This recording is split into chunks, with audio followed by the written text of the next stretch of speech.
Want to see the fastest pose estimation model in the world? Check it out.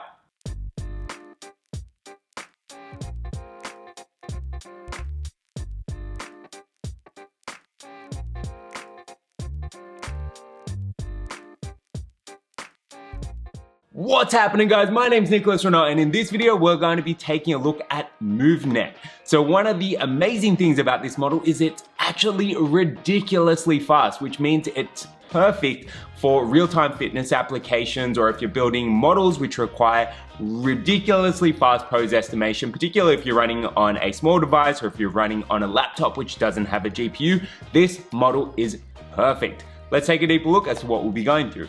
So in terms of what we're going to be doing today, it's a little bit different in that we're going to be doing quite a fair bit of this stuff from scratch. So first up, what we're going to do is we're going to download the MoveNet model and actually load it into our Jupyter Notebook using TFLite or the TFLite interpreter.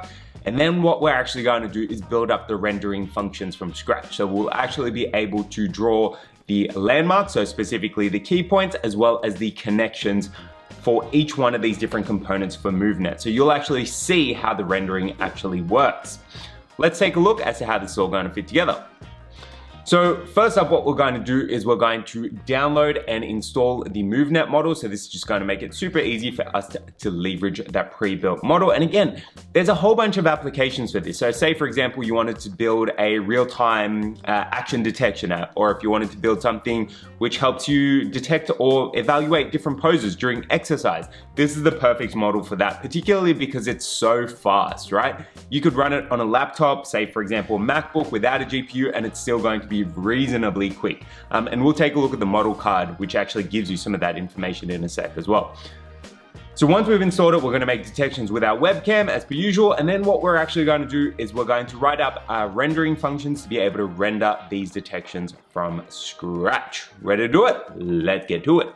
Alrighty, guys, so in order to leverage MoveNet, we're going to have 5 key things that we need to do. I've started the numbering at 0 again. I don't know. It's the coder in me. Okay, so what we're going to need to do is install and import our dependencies. As per usual, we're going to install all the stuff that we need. I think the main dependencies that we need for this are going to be TensorFlow and Pandas. So we're going to be using the TFLite interpreter today. So it's a little bit different to different computer vision applications that we've done before, in that we're using a TFLite model rather than something from like a save checkpoint, which we did in the TensorFlow object detection course. But that's all cool. We're going to do it. Then what we're going to do is we're going to load up the model. So then we'll make some detections. And then what I'm going to do is I'm actually going to show you how to write the functions to be able to draw the key points and the edges. And so we'll actually include some logic in there that allows us to work out whether or not a particular key point or detection has passed our threshold, and only then are we going to render it. So this is really similar to how we use media pipe pose estimation to be able to do this. But again, the cool thing about the model that we're going to be using here is that it's ridiculously fast. So fast, in fact, I think it's actually the fastest model in the world. So it can actually run at greater than 50 frames per second on most modern laptops, right? We're not talking about like hardcore GPU accelerated models, just your standard laptop. It's ridiculously fast. So what we're going to do now is, first up, and I'll link to that page that I just showed you so you can actually see what's behind that. But first up, what we're going to do is we're going to install and import our dependencies. So let's create a new cell and let's get to it.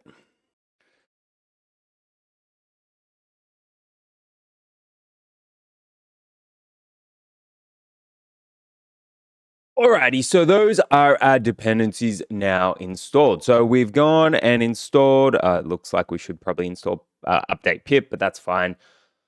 We have gone and installed 1, 2, 3, 4 different libraries. So in order to do that, we've gone and written !pip install TensorFlow equals 2.4.1, TensorFlow-GPU equals 2.4.1, OpenCV-Python, and Matplotlib. So there are 4 key dependencies that we've gone, just throwing up 4 key dependencies that we've gone and installed. So TensorFlow 2.4.1, TensorFlow GPU 2.4.1, and this is optional. Only do TensorFlow GPU if you've actually got a GPU on your machine. I do, because I'm using a GPU accelerated machine, so we can use TensorFlow GPU, but that's fine. You can do this without a GPU accelerated machine. You should be good to go. Then we've gone and installed OpenCV-Python. So this is going to allow us to leverage our webcam in real time to be able to perform our pose estimation. And then I've gone and installed Matplotlib as well. And this is really for testing. So when I was actually developing the rendering functions, I was using Matplotlib pretty extensively. So now the next thing that we need to do is actually import these dependencies into our notebook. So let's go on ahead and do that.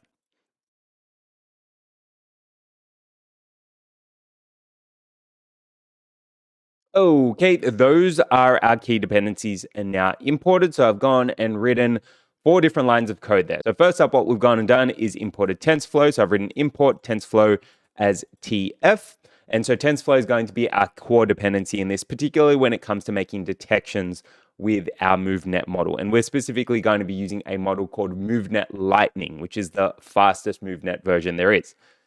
Then the next thing that we've gone and done is imported NumPy, and NumPy just helps us with our array transformation. So I've written import NumPy as NP, and this is going to be particularly important when it comes to actually performing and writing up our rendering functions in step 3 and step 4. Then we've imported Matplotlib. So from Matplotlib, import pyplot as PLT. So this is purely for testing. I don't think we're probably going to use it in this tutorial. But again, if you wanted to just render the frame that you've captured from your webcam, you can use Matplotlib to render that reasonably easily. And then last but not least, we've gone and imported OpenCV. So to do that, I've written import CV2. So this is going to be what we use to actually capture our feed from our webcam and render back to the screen.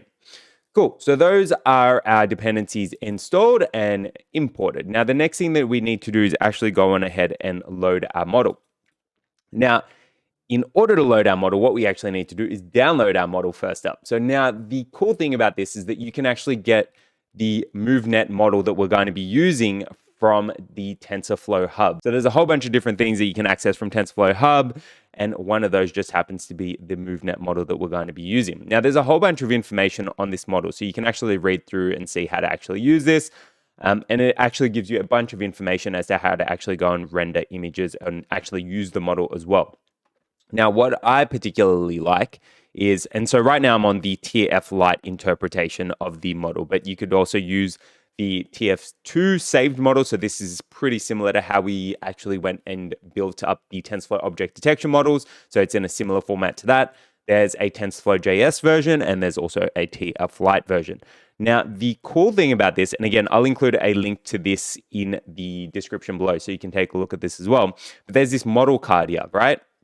So if you actually select model card, it actually gives you a bunch of information about the model that we're going to be using. So there's 2 key models inside of the MoveNet sort of sphere or universe. So there's MoveNet Lightning and there's MoveNet Thunder. So Lightning is the fastest version. Thunder is just a reasonably fast model, but it actually has a better accuracy. So you can, I like this here. So naturally, Thunder will lag behind the Lightning, but will pack more punch. So again, it's not as fast, but it still does give you a reasonable model to actually work. Gives you a bit of information about the model architecture. So it's using a MobileNet V2 with a feature pyramid network for the feature extractor, and it's using CenterNet to perform to actually output the prediction heads. So these are the final prediction outputs. Also shows you the inputs. So it looks like the Lightning model runs on a frame of 192 by 192 by 3. So these are going to be RGB channels. So it's in color. And the Thunder model, it takes inputs which are a bit larger. So 256 by 256.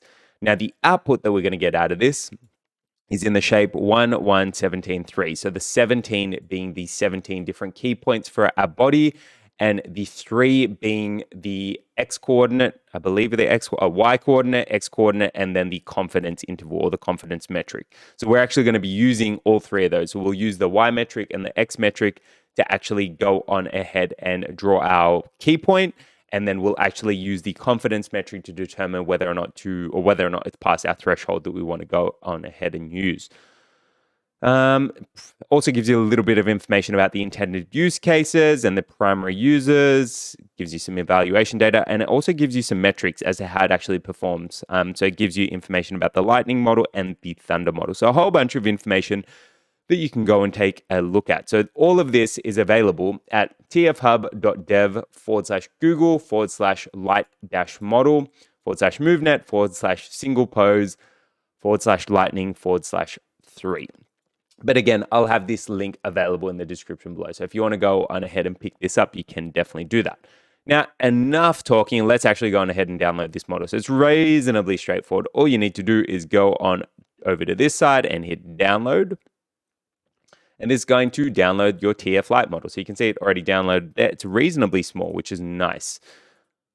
So if I go and take a look, let's bring it over to this screen. So it's gone and downloaded the TFLite model. So you can see that there. All you need to do is cut that and paste it into the same directory that your Jupyter Notebook is in. So let me zoom in and let me show you this. So if we go into MoveNet, this is where I'm currently operating, minimize that. So you can see I've already got it pasted in there, but if I paste it in, replace. So we've now got our single pose model, or our PoseNet Lightning model that we can actually go and, or this is actually MoveNet, not PoseNet, a MoveNet Lightning model that we can begin to go and use. So what we're now going to go on ahead and do is actually load this into our Jupyter Notebook. So let's actually go on ahead and do this.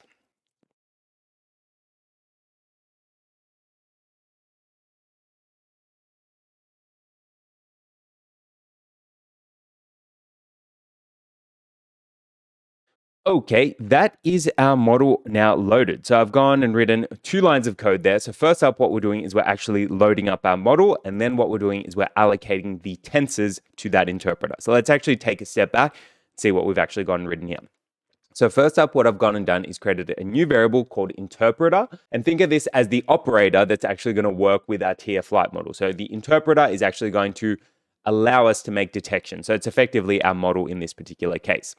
Then what I've gone and assigned to that is tf.lite.interpreter, and then we've passed through the model path. So 1 keyword argument. So we've specified model underscore path equals, and then I've just passed through the name of the downloaded model, which in this case is light dash model underscore MoveNet underscore single pose underscore lightning underscore 3 .TFLite. That's a bit of a mouthful. But in this particular case, we've just gone and passed through the name of the model that we're going to be leveraging. And then what we've gone and done is we've pre-allocated our tensors. So we've gone and written interpreter.allocate underscore tensors. So this is something that you need to do when you're leveraging a TFLite model. Cool. So that is our model now loaded. Now, the next thing that we need to do is actually go ahead and make some detections. So first up, what we'll do is we'll make sure we can get a feed from our webcam. So we'll do our pretty straightforward webcam detection loop that you've probably seen in previous computer vision tutorials that I've done. But in this case, let's go on ahead and grab that.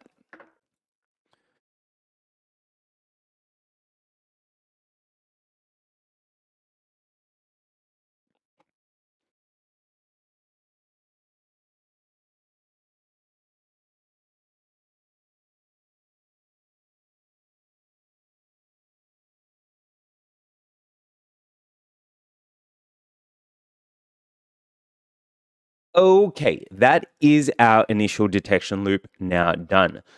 So we have gone and written, I believe it's 8 lines whenever we do this. So 1, 2, 3, 4, 5, 6, 7, 8 different lines to be able to access our webcam and perform real-time detection. So what I've gone and written is cap equals cv2.video capture. So this captures or connects to our webcam. And again, sometimes you need to play around with this number here in order to be able to go and access your webcam. And if you wanted to actually use a video for this, you could actually just pass through video.whatever. So say, for example, it's MP4, and you can actually walk through the video using this same code. In this case, we're going to leave it as video capture device 0. Then what we're doing is we're effectively looping through every single frame that we're getting from our webcam. So we're checking while our capture is open, so while our webcam is still connected. Then what we're going to do is read the frame from our webcam. So while cap.is opened, and then open parentheses, close parentheses, and colon, then we're going to run cap.read. And this is going to read a frame from our webcam at a point in time. And then what we're doing is we're unpacking the results that we get from that feed. So ret, frame to be able to get that out. Then what we're doing is we're rendering it to the screen. So cv2.imshow, and then we're passing through 2 parameters or 2 arguments. So first up, we're naming what we want our frame to look like. So in this case, you'll see at the top bar, it says MoveNet Lightning, because that's what we've named it here. And then we pass through the frame or the image that we want to render. So what we're actually going to get back from cap.read from this frame variable is actually an image. So it's an image represented in its arrays. So you're actually going to get a number of channels. So I believe it's going to be 480 by 640 by 3. So it's going to be 480 pixels high, 640 pixels wide, and 3 channels deep because it's in color. And then we can use cv2.imshow to actually render that image. Then everything below is all to do with quitting out of this gracefully. So what we've written is cv2.waitKey10 and 0xff equals odd q. So basically this is checking whether or not we've hit q on our keyboard. So checking if we hit a key during the frame and whether or not that key is q. If these two conditions are met, then it's actually going to break out of this loop from up here. So effectively, it's going to be checking whether or not we're hitting q on our keyboard. And if it does, it's going to close the loop. And then it's going to run these two. So it's going to progress onwards and run cap.release to release our webcam, and then cv2.destroy all windows to close down the frame. So let's actually test this out, make sure that's all running. So if we run this, you should get a little pop-up towards the bottom of your screen, which is your webcam feed. And there you go. So we've got our webcam feed. I've got the green screen up at the moment. But that's all well and good. So that's at least the initial phases ready to go. So what we now need to do is actually go and leverage our single pose, our MoveNet Lightning model to actually go and perform our pose detection. So let's actually close this. And remember, if I hit Q on the keyboard, it's going to close it down. And you can see that it's named MoveNet Lightning up here. So let's hit Q. So that's closed. Then what we need to do is actually go on ahead and start making our detection. So what we're going to do is create a little bit of space for ourselves inside of this loop, and then we're going to start doing this. So let's do it.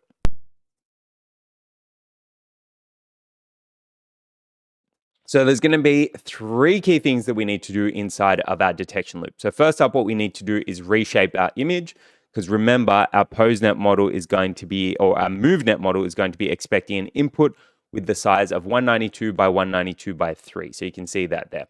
So we need to reshape our image to be in that format. So let's go and do that first up.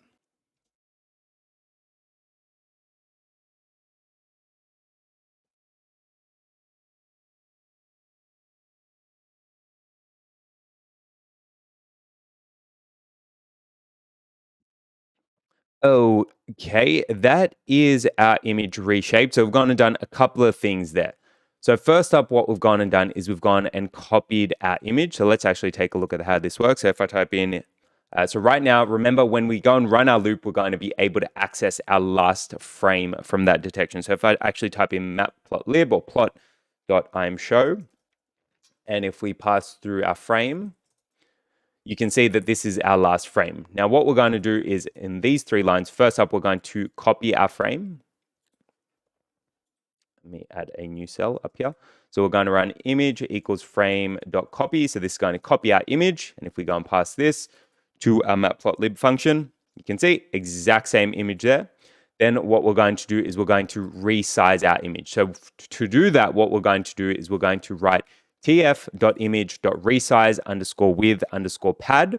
And then we're actually going to first up extract our image. So if we type in, we're going to encapsulate it inside of another array. So if I actually type in np.expanddims, or let's actually take a look at our image shape first up. Image.shape. So you can see that right now it's 480 by 640 by 3. So 480 pixels high, 640 pixels wide, and 3 pixels deep to represent our different channels. Then what we actually need to do in order to resize this is we need to encapsulate it inside of another array. So in order to do that, we can use np.expanddims. So let me show you that. So np.expanddims, pass through our image, axis equals 0. So if we take a look at our shape now, you can see it's actually encapsulated inside of another array. So this is all this is doing here. Then what we're actually doing inside of that tf.image.resizewithPad function is we're specifying the new dimension. So in this case, it's going to be 192 by 192. So if we actually go and run this line here, and if we go and take a look at our image now, oh, this is not running. Oh, we need to extract this. So it's going to be mp.squeeze.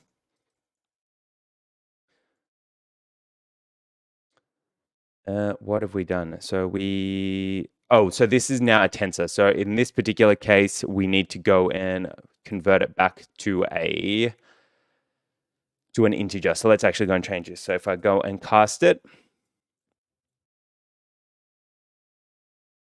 so you can see our image has now gone and been reshaped. So this is now 192 by 192.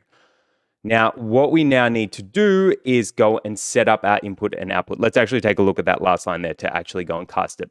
So what we've gone and done is we've written input underscore image equals tf.cast, and then to that we've passed through our image, and we've gone and specified our data type that we want our image to be as float32. So if you actually take a look inside of our model card, it actually tells us that we need our data to be represented as a float.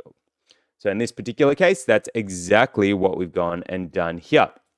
Now, the next thing that we need to do is actually go on ahead and set up our input and our output. And this is part of working with the TFLite interpreter. So let's actually go and do that.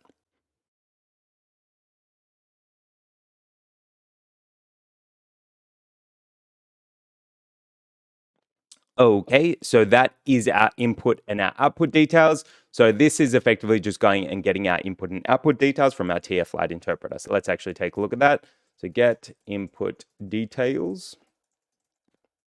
So you can see this is going to be the structure of the output that we actually get from our data or from our model once we go and run it through. So this gives us our input details, and we can take a look at our output details as well.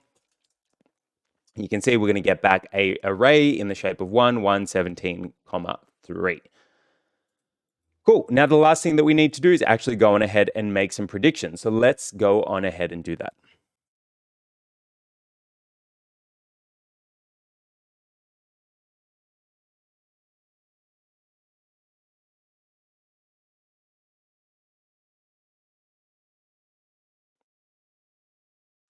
Okay, and that is our last code block to actually go on ahead and make our predictions.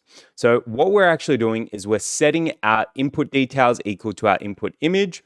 We're then invoking our prediction, and then what we're doing is we're getting our output details. So let's actually take a look at how we did that. So first up, what I've written is interpreter.set_tensor, and then to that, we're grabbing our input details. So let's actually take a look at what we're doing. So get input details. So what we're doing is we're grabbing our first index and we're setting this index here to equal our input image. So interpreter.setTensor input details, and then we're passing through the index 0 and the index key, and then we're passing through our input image, which in this case we've wrapped inside of a NumPy array. So mp.array, and then we'll pass through our input image, which we had from up here. Then we're running interpreter.invoke, and this is actually going to go on ahead and make our predictions, and then we're getting our results back out. So we're running keypoints underscore with underscore score. We're creating a new variable, and we're setting that equal to interpreter.get underscore tensor output details 0 index. So what we're actually going to get is when we pass through our input details, we're passing through our input image, and then if we go to our get output details, this index is effectively going to hold our output result. So now what we can do is actually go and run this. So the last line that I actually added was print and then keypoints underscore with underscore scores, which is this line here. So effectively, we're going to be printing out our results initially. But once we get to step 3 and step 4, we're actually going to be able to visualize these results. So we'll actually render. So let's run this now. And all things holding equal, we should get some detections printed out. Cool. So you can see that. So our frame's still running. And inside of here, we're actually getting our detection results, right? So right now, you can't see anything rendered to the screen because we're not rendering, which is okay, but we want to do our rendering. So we can actually quit this. Let's actually take a look at our results. So remember, we can grab the last set of variables from this detection loop. So if we actually copy this variable here, this is actually our set of results. So it's our key points with scores. Now, if we actually take a look at the shape, you can see it is exactly as TFLite said. So it's going to be in the shape of 1, 1, 17, 3, exactly as what was described over here. Now, in order to get these results, what we can do is grab the first array, then the second array, and then these are all of our different landmarks. Now, I often get questions as to, hey, Nick, how do I grab this landmark, or how do I grab that landmark, or how do I grab this landmark? Well, each one of these results here represents the labels for a particular landmark. Now, if you actually take a look at this, it actually gives you the order. So if we actually take a look at this array here, You can see that in this particular case, the first landmark is going to be nose, the second one's going to be left eye, third one's going to be right eye. So say, for example, somebody wanted to grab the right eye landmark. We can see that it is 0, 1, 2. So it's the second key point, or in this particular case, the third key point, but index number 2. What we can go and do is grab number 2. These set of values represents the landmarks or the landmark key points for our right eye. So if you wanted to grab right eye, this is effectively right eye here. Right? And if we wanted to grab, I don't know, what's another one? I don't want to count that far. 0, 1, 2, 3. So let's say, for example, we wanted left elbow. So it's going to be 0, 1, 2, 3, 4, 5, 6, 7. So that will be left elbow, which is over here. So if we go and grab 7 now, what was it again? Left elbow. Short memory. My bad. Left elbow. So left elbow is going to be these coordinates. So these are normalized coordinates as well, right? So you got to remember that you need to multiply these by the dimensions of your image. So effectively, in order to get the appropriate results, you'd grab the first 2 values. Nope, 2. Right, so let's just double check that. Yep. All right. So you grab the first 2 values and then you'd effectively multiply it by the height, which in this particular case is going to be this value, or the height is of your actual frame, which will be 480, and then by your width, so 640. So these coordinates now represent where your left elbow actually is in the frame in pixels. And in order to get this into a valid format, we'd convert it into an integer. Let's convert it to a NumPy array, and then run .asType int. There you go. So these are now the pixel coordinates or pixel relative coordinates for your left elbow. So that's sort of how to get or extract a specific key point out of this. I often get questions about this. I figured I'd show how to actually do this. Okay, so we've gone and done a lot of stuff there. So first up, what we did is we reshaped our image. We then set up our input and output details. And remember that we're going to be getting our input and output, or passing our input in that format and getting our output in that format. So setting up those two, and then what we're doing is we're setting our input image, or in this case, we're setting our input details equal to our input image, which was being reshaped and converted into a float. And then we're actually going and running interpreter.invoke, which means we can then get our output details from this value here. So if we actually take a look at our interpreter, this is actually going to get us a bunch of stuff. So get output details. So you can see that we're getting a bunch of stuff from there. So if we type in .0 and then index, this is actually giving us this value over here. And then what we're able to do is we're able to pass that to interpreter.getTensor to get our key points out. So interpreter.getTensor. And that gives us our result. So that is effectively what this line is doing. So the interpreter.getTensor actually allows us to get our results out. Cool. Okay, so that is our detection run now done. So we've gone and done a bunch of stuff there. So we effectively went and made detections with MoveNet Lightning. But we're not happy yet because we haven't actually rendered anything. So let's actually go on ahead and start doing a little bit of rendering. So we're going to write up a function that allows us to first up draw our key points. So let's go on ahead and do this.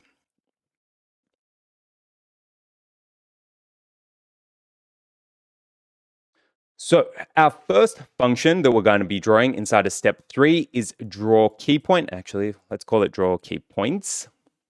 So in order to do that, we've typed in def to define a new function, and then we've named that function draw underscore key points. And then to this function, we're going to pass through 3 key arguments. So we're going to pass through our frame, which is our image. We're going to pass through our key points, which is this. And we're also going to pass through our confidence threshold. I've just called it confidence here. But this is the threshold above which we actually want to draw our key points. So you can see in these sets of key points over here that we've got our confidence metrics over here. Now, in this particular case, we've got pretty high results for our what would be our nose, our left eye, right eye. So these are all pretty high, but everything below this is actually quite low. So you can see 0.0, let me zoom in on that. 0.02, 0.08, 0.111, 0.05, so on and so forth. Now that's because these key points or these landmarks are actually my lower body, right? So it is going to be left hip, left knee, right knee. And that's because it's not actually able to see it in the frame. So it makes sense that we've got low confidence. Now, what we want to do is we actually want to set up a threshold above which we'll actually render. So let's actually do that now. So we're going to start drawing this stuff.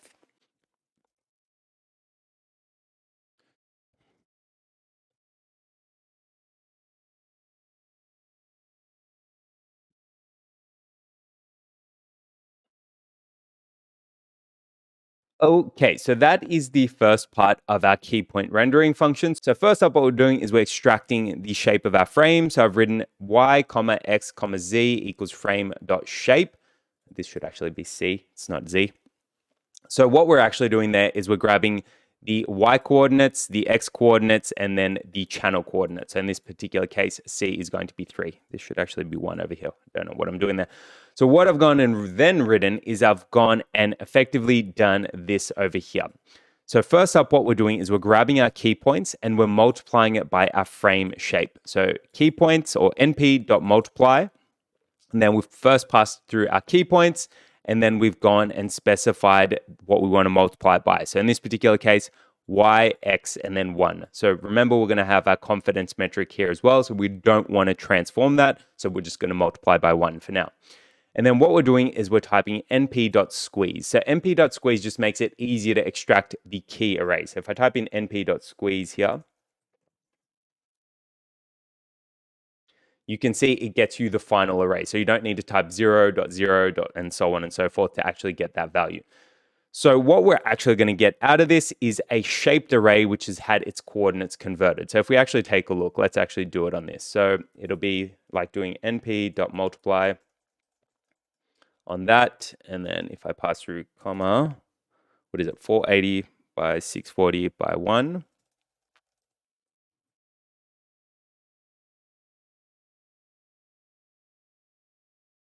And I'm guessing I've missed yep, let's add one more of those. There you go. So what we're effectively doing is we're multiplying these coordinates. So 480 by 640 and then by 1.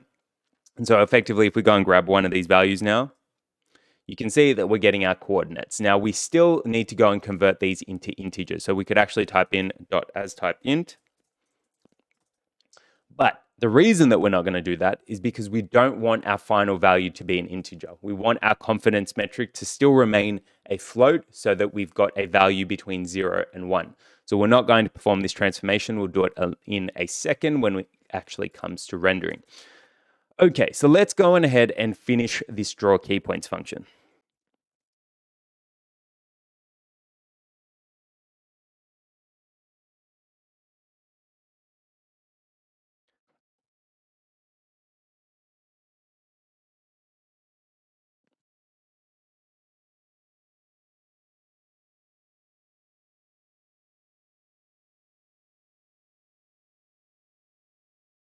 Okay, so I've gone and written another 4 lines of code there. So let me actually take you through this. So first up, what we're doing is we're looping through each one of the values inside of our shaped key point result. So effectively, we're going to be looping through this.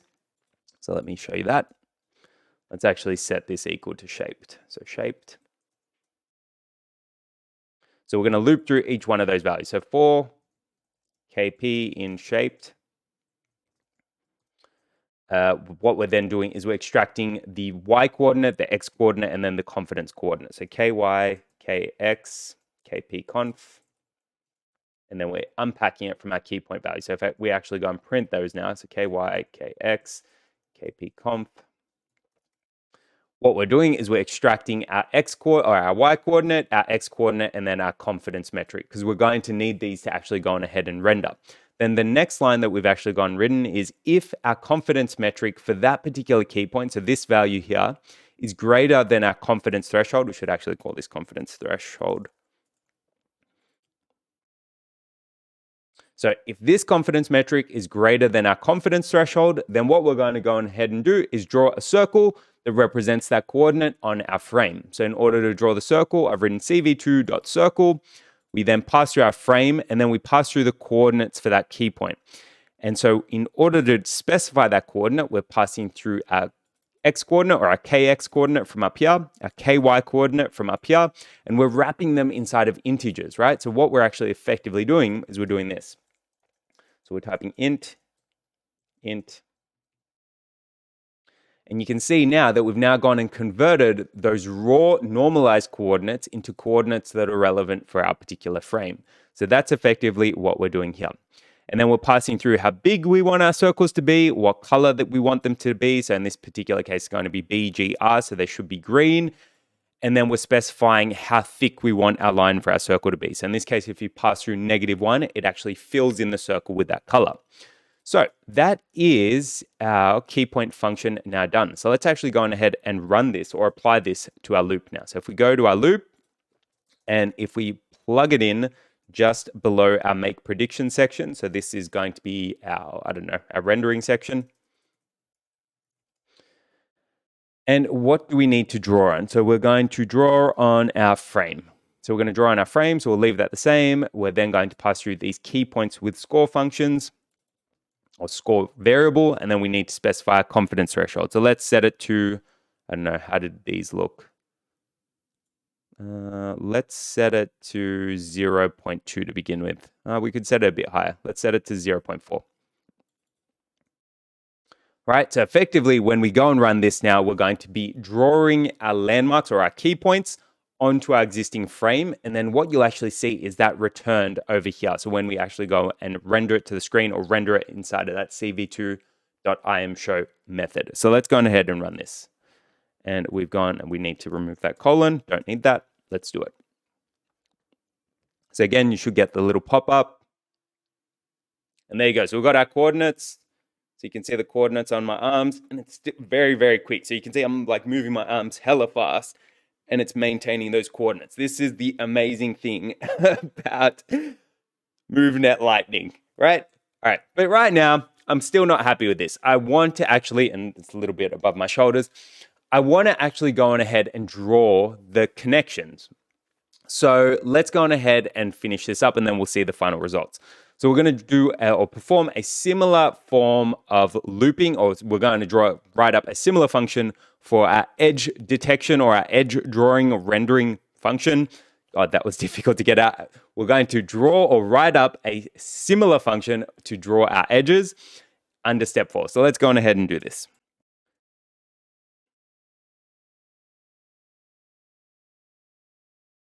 Okay. So that's the beginnings of our new function. So I've gone and specified DEF to go on ahead and define our new function. And then I've written draw underscore connections. And then to that, we're going to pass through 4 different arguments this time. So we're going to pass through our frame, we're going to pass through our key points, and then this is where it starts to differ. So we're then going to pass through our edge connections. So what I've actually got is an array which represents, or actually it's a dictionary that actually represents the connections. So, and again, this will be available inside of the final code. So you'll actually be able to pick this up. So these edges actually represent which coordinate connects to which other coordinate. So in this particular case, it's saying that coordinate 0 connects to coordinate 1, coordinate 0 connects to coordinate 1. So let's actually take a look at that. So coordinate 0 is going to be our nose, connects to our left eye. Coordinate 0 also connects to coordinate 2. So nose connects to right eye. Let's take a look at a more hardcore one. So 14 to 16. So that's basically saying our right knee connects to our right ankle, right? So that's going to be the part of our leg. So you can basically see that this big list over here represents all of the different connections that we've got within our body. And this is actually from the official code from the TensorFlow Hub. So if you want to see where we got this from, I believe it's somewhere in here. Let's actually take a look. Nope, it's not here. I'll include a link to where it's actually from, so you'll actually be able to see that as well. But in this particular case, we're going to be passing these edges to our draw connections function because we need to know which coordinates connect to which other coordinates. And then we'll go on and specify our confidence threshold. So let's go on ahead and write up this function, and then we'll be able to go and draw our coordinates. But basically, it's going to be really similar to what we did here. So let's go on ahead and do it.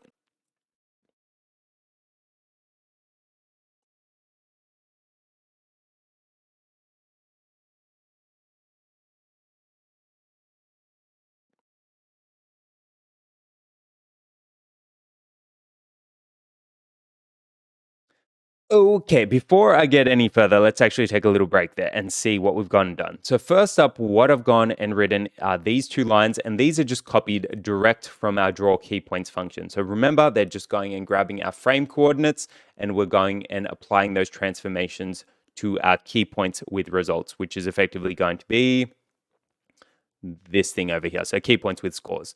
So we're going to perform that transformation, so multiply it by our own image dimensions, and we're going to squeeze it to get all of those values out. Then this is the good bit. This is the money. So what we're then going and doing is we're looping through each of these coordinates within this edge dictionary. So let's actually take a look at that. So we're looping for edge and then color. So these are actually the colors that the official TensorFlow tutorial had, but I didn't really use them. So feel free to use them if you want. So for edge color in edges.items, what we're then going to be doing is grabbing each one of these coordinates. So 0, 1, 0, 2, because we want to know which coordinate connects to which other coordinate. So what I've gone and written is P1, P2. So we're unpacking it equals edge. And then we can print those out. So print P1, P2. Right, so it's just printing out the joint pairs. And then what we're actually going on ahead and doing is we're grabbing the coordinates for those specific joints. So really no different to what we did. I'm trying to find an example of it now. No different to what we're doing over here. So we're grabbing the coordinates for the right eye, the left elbow, so on and so forth. But now we're going to grab the coordinates for each one of those joint connections. So let's actually take a look at how to do that. So say, for example, we wanted to grab these coordinates here. What we do is remember our results are inside of a variable called shaped. So those are our coordinates. And say, for example, we wanted to grab coordinate 1, we would grab 0 to grab into that. And then, so we'd pass through index 0 to grab 0. And then if we pass through index 1, this is going to get our second set of coordinates. So let's actually add a comment there. So these two values here effectively represent the coordinates for this joint connection. So this is going to be coordinate 0, or coordinate set 0. This is going to be the second set of values for coordinate set 1. So we can actually automate this and extract all of the values that we need. So we can grab the y value, the x value, and I'm going to call them y1, x1. And then we can grab the confidence value as well and set it equal to shaped, and then P1. And then do the same for our second coordinate. And I'm going to call those y2, x2, and c2, and then we need to pass through P2. And so if we go and now print y1, x1, c1, and y2, x2, and C2, let's actually remove that bit. So that is actually giving us all of our set of values that we need to actually go on ahead and draw a connection. So this is effectively going to be Y1, X1, C1. So this is our confidence metric, and then Y2, X2, C2. And this is our confidence metric. Now, what we actually want to do is we want to make sure that the confidence for both of our coordinates passes our threshold, and only if both of those pass our threshold are we going to draw the connection. Because remember, if we don't pass our confidence threshold for our key point, we're not going to draw it. So effectively, we want to have a similar style of logic for our connection as well. So let's go on ahead and do this.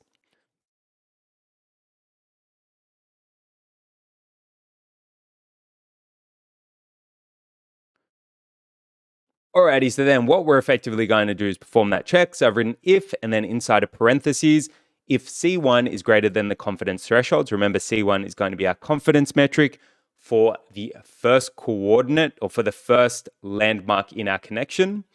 And then I've passed through n, so we want to make sure that both of these are satisfied. And then again in parentheses, if coordinate or confidence value 2 is also past our confidence threshold, then what we're going to do is effectively draw a line between those 2 points.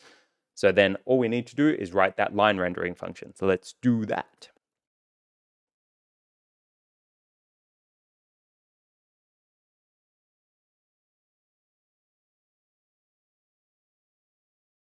Okay, so that's our line basically drawn. So what I've gone and written there is cv2.line, then pass through a couple of arguments. So we'll pass through our frame, we pass through the first landmark. So again, we're going and converting these into integers. So we've passed through our x coordinate and our y coordinate. So this is effectively grabbing, let's take a look at what these would look like. So it'd be like int y1, int x1, and then let's get rid of all of this. So it's effectively like converting it to that, and we've effectively wrapped it inside of a tuple, which should look like that. No, we need one more. So it's effectively grabbing our coordinates in a format that look like that, right? And then we're going and doing the exact same thing for our second coordinates value. So this would be like grabbing, actually let's switch these over. So it'd be x2, y2. Right, so we're grabbing, passing those two sets of coordinates, so our first point and then our second point as integers. Then we're going and setting our color, which in this case is going to be a BGR, so it's going to be blue. And then we're specifying our line width, which is equal to 2. And again, if you wanted to make it thicker or thinner, you can play around with that value there as well. So that is our draw connections method now, or function now done. So let's actually go and apply this. So if we copy this,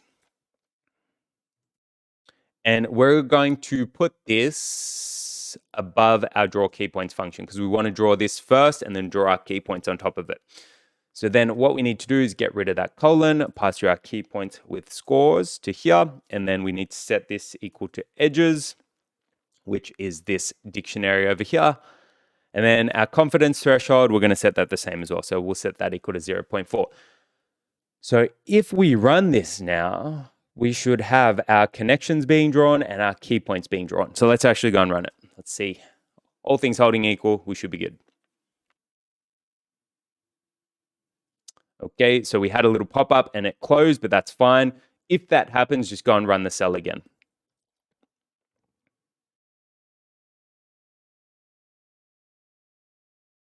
Oh, so we got coordinates. There you go. And so you can see it's drawing on our arms. Doesn't look like it wants to do this arm. There you go. Beautiful. So you can see that it's now rendering our key points. So it's just below my eyes, got my nose, got my ears, got my shoulders.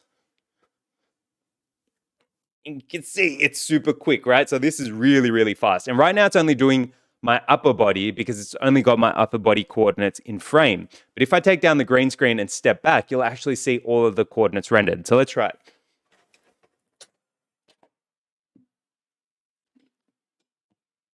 So you can see all of our landmarks and it's ridiculously quick, right? Like I'm actually quite far away from the frame, even though we've got the mic. You can see it. Let's move this.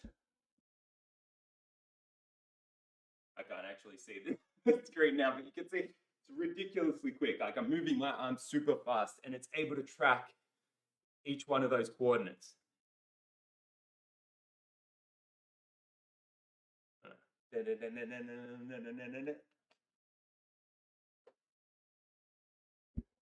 Pretty cool, right? Like it's ridiculously fast how quick or how good this model is. That didn't make sense. It's ridiculously good how fast this model is. So you can see that it's able to draw all of these coordinates and render to the screen. Now, if you wanted to perform a whole bunch of different applications with this, you can think of a bunch of ideas that you could actually go and use this for because it is so quick. Now, if you wanted a more accurate model, you could actually try using the Thunder model. I love doing this. This is what I do all day, every day. Just move my arms using PoseNet or MoveNet. Pretty cool, right? So there's a bunch of stuff that you could do with this. Now, again, if you wanted to use a video, you could do that as well. I'm trying to think of some other ideas. If you wanted to calculate joint angles, you could do that. If you wanted to change colors, let's actually change colors. Say, for example, we wanted our lines to be, I don't know, red. So it's going to be BGR. So if we make this red, we could go and do that now. So all I went and did there is I changed the color combo. So it's going to be in the coordinates BGR. So if I change the last value and set that to 255, it's now going to be red. But I don't need to set it to 255. I could set it to a lower value as well. But let's go and run this. I'm out of breath from moving so fast. So let's actually go and take a look now. There you go. So you can see the lines are now red. You could change this. You could theme it to whatever you want. If you had corporate colors, you can make it corporate colors as well. You could even change every single line color. You just pass through or use that dictionary inside of the edges dictionary. So there's a bunch of stuff that you could do with this. Pretty cool, right? So all up, we did quite a fair bit. So let's do a recap. So we went and installed and imported our dependencies. We then went and loaded up our model. Remember, we downloaded it from TF Hub. We then went and made a bunch of detections using these components here. So remember, we went and wrote these 3 sections inside of our OpenCV loop. And if we go and clean this up, or actually I'll leave it the same because it shows you our raw working. We then went and did some rendering. So this is our the impact of our 2 rendering functions. So remember, we wrote draw keypoints and draw connections down here. So we went and did a ton of stuff. Now I'll include the raw notebook as well as one that's a little bit more cleaned up so you can see the core code that you need to write inside of the description below via GitHub. But on that note, that about wraps it up. Thanks so much for tuning in, guys. Hopefully you enjoyed this video. If you did, be sure to give it a thumbs up, hit subscribe, and tick that bell, and let me know your thoughts in the video. And if you got any questions or need some help, do let me know in the comments below. I'm always happy to help. Took a little break recently, but I wanted to get back into it. And again, I'm always here if you need a hand. Thanks again for tuning in. Peace.